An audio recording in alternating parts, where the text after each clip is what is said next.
পরিবারের সবাইকে সুস্থ রাখার জন্য। প্রশংসা তো জীবনে করেনি নাই, বদনাম করতে, দোষ ধরতে ছাড় দেন নাই। আমরা মা বোনেরা দেখবেন সারাদিন শ্বশুর বাড়িতে কাজ করার পরেও নাম পাই না, কিন্তু তরকারিতে যদি একদিন লবণ কম হয় কত কথা যে শুনতে হয় তার ঠিক নাই।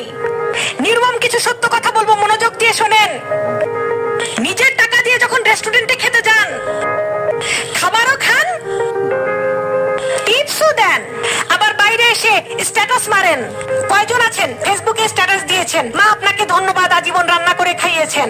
কয়জন স্বামী আছেন স্ট্যাটাস দিয়েছেন, বউ তোমাকে ধন্যবাদ, অক্লান্ত কষ্ট সহ্য করে তুমি আমাকে রান্না করে খাওয়াইছো। কয়জন আছে? একজনও না।